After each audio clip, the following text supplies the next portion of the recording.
say that all whites are racist. Can you expound on that, please? Any white person who was born, raised, and schooled in the United States of America, if you aren't a racist, you're a miracle. Either that or you decided to educate yourself. Because education in this country is about white is right, brown's all right, black's got to stand back.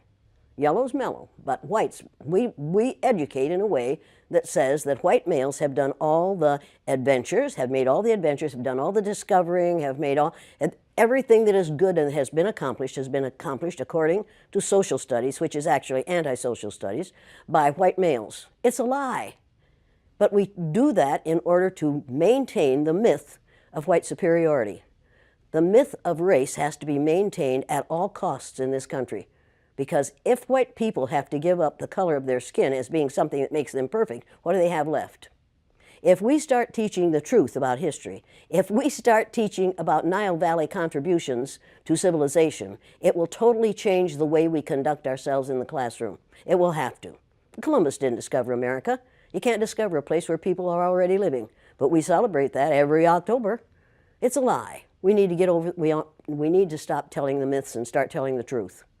So when you tell people that they're racist, and it must have some kind of effect, because most people will say, I'm not racist. I'm not a racist. Why, some of my best friends are black. Right. Yeah, and then you say, name one.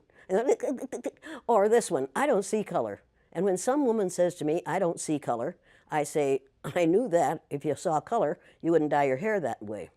Or I say, if you saw color, you wouldn't wear that shirt with those pants. I believe that you don't see color. It's an attempt to deny skin color. And it's an attempt to deny what's wrong with seeing the color of my skin. Is it all right for you to see me kind of pink? That's okay for me. I don't mind. And I suspect that you don't mind being seen the color you are. You have a right to be what you are. And until people in this country and people in this world get it into their heads that the first modern human beings that evolved on this earth were black women. They evolved in sub-Saharan Africa about 280,000 years ago, and every human being on the face of the earth today has the memory of those black women's genetic structure in their genes. Now, we don't want to admit that, but that's the way it is. And as people moved farther and farther from the equator, their bodies produced less and less melanin, so their hair, their skin, and their eyes got lighter. As they moved into the east, they ate a lot of fish and a lot of vegetables, so their skin took on a different tone. I found that out when I was raising little kids. My husband worked in a supermarket. He was the head of the produce department. And they had lots of oranges that they couldn't sell, so he'd bring them home, and I was feeding my kids orange juice like you never saw in your life. They began to have an orange cast to their skin. I thought they had a liver problem. So I took them to the doctor, and she said, what are you feeding these kids? I said, well, lots of orange juice. She said, stop it if you want them to stop being orange. Now, if you think that skin color isn't anything other than the body's natural reaction to the natural environment, get over it.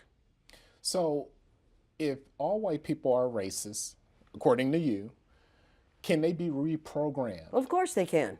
Of course they can. Of How? course they can be. It's called education. I'm an educator.